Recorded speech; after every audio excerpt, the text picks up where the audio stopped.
Part of this is I need new we's. I don't have many people in my life who see things this way or a similar way. And so this is a call out for we's to create we goes. One of the first things I'm going to do when I start actually embodying my mania again is practicing random acts of kindness for 2-hour time chunks, approximately. I don't know if I covered this bit. I have this bunch of writing and I don't know if I covered this, so I'm going to go quickly, but I was thinking Mapland, Mania, and Psychosis Land is kind of like feedback. It's sort of like the missteps along the way and then having to retrace one's steps and sort of having experiences of old memories and new perceptions mixed together. So it's almost, in a way, by doing that, it's a way to integrate the past to catch up with the present. I think we experience such extreme states because maybe we're even clearing our light body, our mind screen, our perceptual apparatus of all those accumulated bits of dust of the ego that we've recorded over time. And even if it's not even if it's not getting rid of them, it's at least making us aware that they're there. And in that way we can perhaps act in different ways instead of acting in unconscious ways, and we don't know why we're acting that way.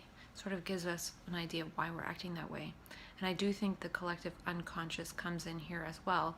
So there's some personal karma that's resolved as well as collective unconscious karma. And this is all just conceptual. It's not necessarily true. It's just an interesting way to think about it. I'm just playing with words. It's almost like an attempt to get congruent, or jumping through hoops to get congruent. And I don't think it can be fully done in the process of mania, and that's where harvesting comes in retrospect, in order to get in alignment with one's vision. We realize that we're sort of off track as a human being. And being on the ego track is always being off track. And there's no such thing as one track. There's so many different tracks, and it's up for us to be explorers of that and not just stay on our single ego safe track that we think is safety.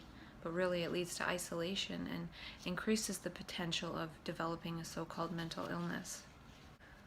And I wrote down, I think that when somebody's talking about their personal goals, they're actually talking about their mental illness. Because unless it's in alignment with the universe, it's not good. And the manic energy of the universe comes in and opens up our vision. We can see so much. And then the myopic view of professionals and so-called normal people actually collapse that huge vision into a small, narrow band of illness.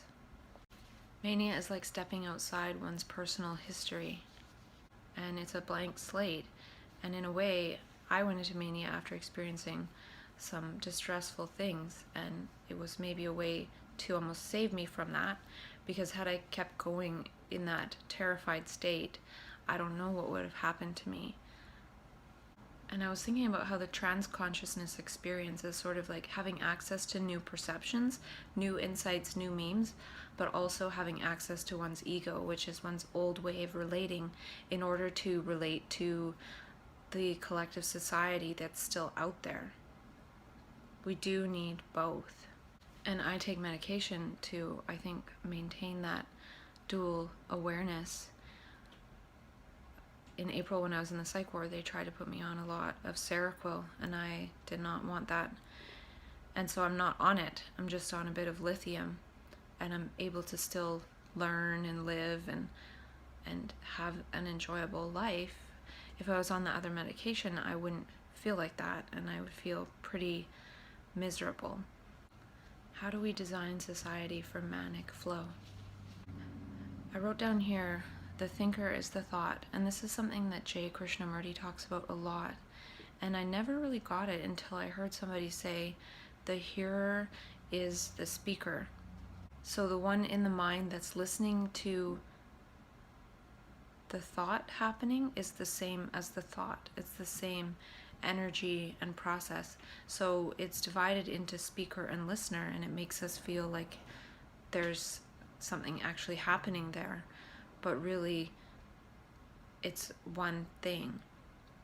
So in that way, to replace the speaker, like a thought, the speaker, with a different speaker, a different thought, is the same thing. I think flow and mania is universal cognition, precognition, but it's actually the real cognition, as in the cognition of the prefrontal cortex is noise and blocks the cognition of the universe. Mania restores complexity. I wrote down the universe is childlike. I'm thinking the universe produces children, but what is it that produces adults? I don't think that was the universe's design. So it's no wonder that the universe can give us the experience of manic consciousness so we again remember what it's like to be a child, which is what it's like to be a human being. I feel like when we have a clear mind screen, inner light body interface, that actually repatterns the brain as well. It also repatterns the brain by seeing possibilities. I feel like when the mind screen is clear, there's a process of perception, understanding, action, all in one movement. There's no image on the mind screen, there's a sense of understanding and pattern recognition, and the action proceeds from that. And if we were operating from the state of PAU, we would unfold and create a different world. Our crappy food helps co-create our crappy world. And fasting helps to starve the ego, because food is mostly for pleasure. So the ego is pleasure and avoiding pain. And when that inner mind screen is clear, it's also a state of harmony with what one is perceiving, not disharmony. And dis-ease is usually in perceiving something that's not actually there in the moment right now. It's reacting to the past. And since there's nothing we can do about the past, innately we're going to feel dis-ease.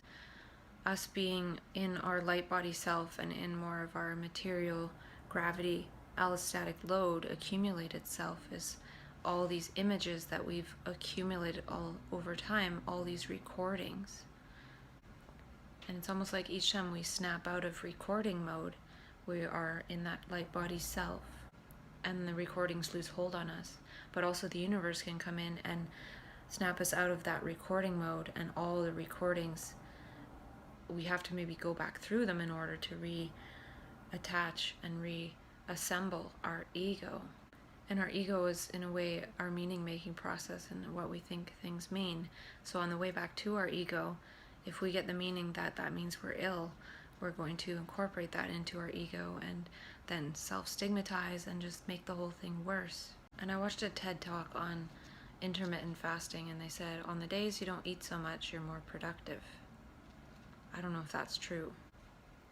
It seems like fasting decouples us from pleasure, and then it allows the body to sort of heal from the accumulated pleasure, pain, bipolar nature of vacillating between pleasurable images and avoiding painful images with the pleasurable images.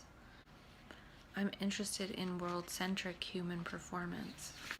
I also feel like this pattern recognition learning is so much more powerful than this linear process that is being used to create society and also keep us in the structure of society, that things could change very quickly. I don't remember if I read this part either, but we practice ourselves out of being ourselves. We practice ourselves into a narrow ego tunnel. And that's why practicing one's mania is increasing the degrees of freedom. And I think I did talk about how mindfulness is sort of like being able to still exist in the chaos of society, and it has value in that a person is more calm and more centered, more balanced, and it changes the social fabric a little bit in that way. But I feel being a chief shit disturber and being really kind and silly and friendly would change the social fabric even more than a personal mindfulness practice of sitting there. And mania is a different software. It's the software of the universe and not the software that we've been given from the ego society. If the universe can do that to us, put us into that manic state, it could take us out with a blink of an eye. We're so worried about so many different things happening. The universe can take us out with a blink of an eye. And we don't understand that we are the universe, and we're co-creating the energy that will create our own demise. I remember watching an Alan Watts video, and he was talking about a few little interesting fantasies he had about. One was about how something along the lines of eventually humanity will get to the point where they press the button and blow up the earth. And then what'll happen is little bits of DNA will be blown through the entire universe. And in that way, whatever suitable planet is out there for life will start again and spring a new humanity eventually. And I thought that was funny because there's so much effort by humanity to go to outer space, and we very well may get to outer space, but not in the way that we think. The universe is trying to reorganize our brains. It's trying to activate the circuits that we used to have access to but lost. And so it's important to move in the way the universe wants us to move, because then we won't really notice when the energy comes. And also too, when the energy comes, we might become even more energetic and wonderful. And if we're already kind of that way anyway, the people that know us aren't going to notice that much of a difference. So they won't think, oh, something's wrong with this person. They'll think, oh, this is how I know this person to have evolved in the last couple of years. And it's just the next stage of however they're operating. So if we sit around and we don't practice, and then we go into that energy again, people are going to think, oh, they're ill. Whereas if we practice and also design our life around being creative, so if that energy comes, we're just a bit more creative, then there's not that much difference. People aren't going to notice that much. So part of the practicing isn't just about changing the social fabric, but it's changing the fabric of one's being, because we know that that energy is going to come at certain points, and we don't want to appear completely different. So one could disguise it as saying, oh, I'm taking improv, and take improv classes and learn to be more spontaneous and have different gestures, and then everyone that knows you thinks, oh wow, that improv is really working. And then all of a sudden when manic energy comes in, that energy just animates you even further, and you're kind of a genius in the craft you were already exploring. So another thing with that too is doing things one enjoys. So when the energy comes, it'll just make it that much more joyful, instead of, oh, you quit your meaningless job and you went over here because you felt that energy. No, your life was already really meaningful, so that energy just contributed to that meaning. So it's about closing the gap between the way that energy is going to animate us and how we are in our life. And I think that's a little bit different than what some people are doing out there. I think it's important to do the other stuff too, very important. But I also feel like if we design our life in alignment with meaning and also make it relational, that energy is going to have somewhere to go. And maybe it'll be invited back. And maybe when it does come back, we're not going to notice that much, because it's not that different from our daily life. And then it will have served its purpose. It will have remolded us and recreated us and redesigned us as adults. And most times adults don't change very much in their life at all. But it seems like we've gotten to a place in society and in humanity and in evolution where human adults can't just change very small amounts in their adulthood. It has to happen faster now. And it is happening faster for some people. And the people that go into these states of consciousness are probably the people that need to take some of the responsibility for changing, and not changing into what society would tell us to change into, even though they try to say, oh, you can recover. It's important to change into that self that you changed into. Change back into it. It gave you a hint. It gave you the pattern. It's like having a pattern for sewing, but if you don't actually cut out the fabric, sew it together, you're not going to have the final product. And some of it's from the universe. So that vision is sort of a gift from the universe, and it's a gift re-gifting ourselves to ourselves and showing ourselves to ourselves our true self and what our potential is and how we've moved away from our potential. And it's not about us sitting there and thinking, oh, it's sad that now I feel depressed and all that. It's about, how do I live out the potential that the universe showed me. A lot of people have different spiritual beliefs and things, and maybe sit around and feel that spiritual belief. Well, we were given the spiritual belief as ourselves, for ourselves, and it was shown to us so clearly, not just some words on a page on a book to make us take in and then feel kind of a little bit better because we read something. We actually got to read ourselves as ourselves and be ourselves as ourselves and read the universe as it is. It's a beautiful place. It's a place where you probably never want to read a book again. And I think that's a big part of it, actually, because I used to read, and I read the book Power versus Force by Dr. David Hawkins, and it's a great book, and I love his work. He's one of my definite favorites on different things, and he researched consciousness and the evolution of consciousness, and he had a scale of consciousness from 0 to 1,000, and basically he said that most adults progress 5 points in their consciousness evolution in a lifetime. And on a 1,000-point scale, that's not very much. And so I feel like this manic consciousness energy comes in and it makes us advance practically to the end, practically to enlightenment. Like we feel like we're there, but it's not earned in a way. And Ken Wilber talks about this. He talks about how stages are earned and states are not earned, and they're temporary. So I could go into a certain state by taking a certain drug, but it's going to wear off.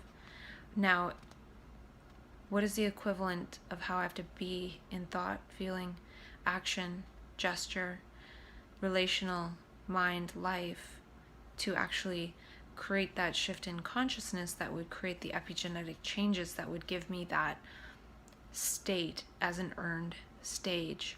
So I feel that manic consciousness gives us those states. It gives us the state of mania, of practically enlightenment, of everything in between. And then when we fall down to the lowest. We fall down, which his lowest on the scale is shame. And I'm sure we've all experienced that. We've experienced personal shame or shame of being a human. And I've experienced that for sure. And it's difficult to stay alive when that happens. So just as we haven't necessarily earned the state or the stage of enlightenment, we haven't really earned the stage of shame. So we don't stay there permanently. It's a state of shame, and it does pass. And I know he goes from the shame to guilt to anger and different, and I've definitely gone back up. And it's interesting how changing the states of consciousness in the lower levels is painful, because it's like going from one painful thing to another, but it's definitely showing the entire spectrum. So in that way, I realized as a human being I have access to the entire spectrum, and depending on where on the spectrum of consciousness I am, that's going to be kind of where I manifest my behaviors. So, but my point with that, if you want to look more into Power versus Force, it's a great book. my point with that is basically that mania makes us go up to the highest consciousness and then back to the lowest, and then when we bounce back up again, if we do, I think oftentimes we've gained more than 5 points in consciousness on the evolutionary consciousness scale. And in mania, we learn a new language. We learn to read the universe, and we learn to create new language and new ways of communicating, but they're not always received very well. Those would be good to keep in mind for the future, because maybe those ones will be more well received in the future. And just as kids, when they're first learning language, they first just start making sounds and they're not making sense. In the same way with mania, some of the things that are coming out don't necessarily make sense, but it's just the whole point is to set that in motion, that speaking without thinking, in a way, it's speaking from beyond thinking. To me, medication's kind of like putting on blinders. So perception opened up in manic consciousness and psychosis, and then we are medicated into not really being able to see all that stuff, but it's still there. We're still probably feeling it. And since we're not changing the situation completely, it's still accumulating as allostatic load, which could lead to so-called relapse. The ego self is the limited self, and the trans-conscious self is the unlimited self that we all share. It's the common humanity. Ego consciousness is like tuning into the same AM radio station, whereas manic consciousness is like knowing one has access to Wi-Fi and can access any station, anywhere. And going through that bipolar experience of manic consciousness and then psychosis is like having to survive the entire spectrum of humanity, the entire spectrum of human possibility. And maybe in order to actually become awakened to that shared consciousness of humanity, one has to experience the entire spectrum. It's like unzipping it. It's like the ego is just this bit, and then we unzip the entire spectrum of humanity. So now one has access to perceiving from that perspective, and they also have access to relating from the ego consciousness. So in that way, manic consciousness might go from extreme mania, where it's like a huge flow experience, bigger than flow, to almost being able to surf the universe by having the ego as the rider and the shared consciousness as the wave. The shared consciousness is the consciousness of humanity, which is equivalent to the universe, or at least the parts that we have access to. And then the ego is the little rider, and the ego is learning actually how to surf all that energy instead of just being an ego self walking over puddles. I might have said this before, but it's really like seeing that I am the world and the world is me. And J. Krishnamurti talks about this. And when one goes into mania and psychosis, one really experiences that, yes, I am the world and the world is me.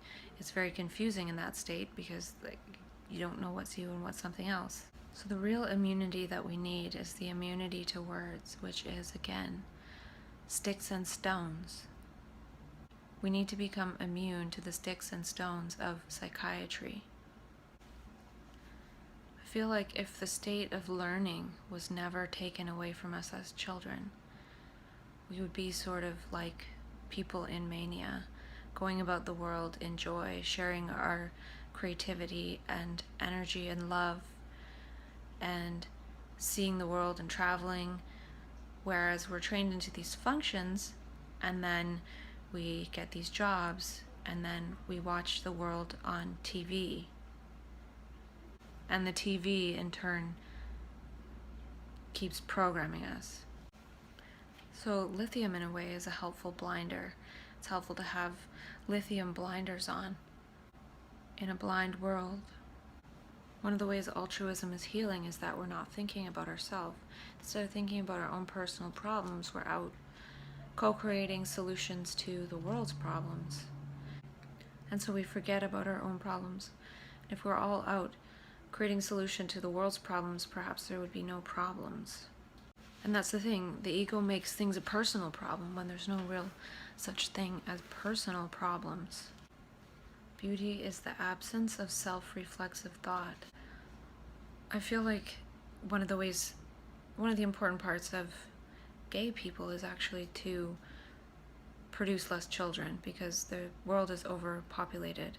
So people being gay should actually be a happy thing, because they're less likely to have children together.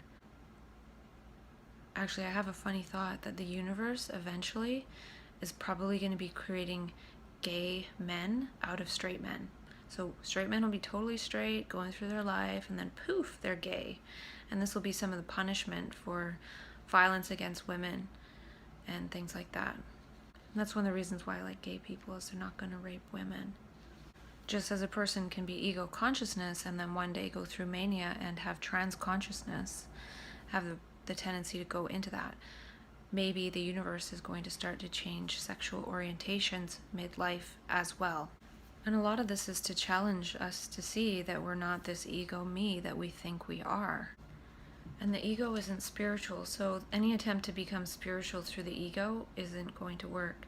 And I feel the spiritual domains are actually just human domains of when the ego is absent, when we're in full celebration, play, laughter, silliness. So it's actually, I'm realizing that in those moments, it's usually relational. So we're actually not existing as an ego, because we're existing in the arising relationship with somebody else. So we've created a we've created a we-go, not the ego. And then that's when we feel the best, because there's no ego self there. Laughter is spiritual, play is spiritual. I don't think there's anything that's spiritual on its own. Spiritual maybe relates to certain things, but there's no such thing as spiritual. I wrote down that matter is a celebration of light. So the matter we can see is on the visible light spectrum. And so matter is kind of a celebration of light and the spectrum that we can see. And if we could really see, if we saw a tree, we would understand it, and then we wouldn't destroy it. I don't know if I made a video on this either.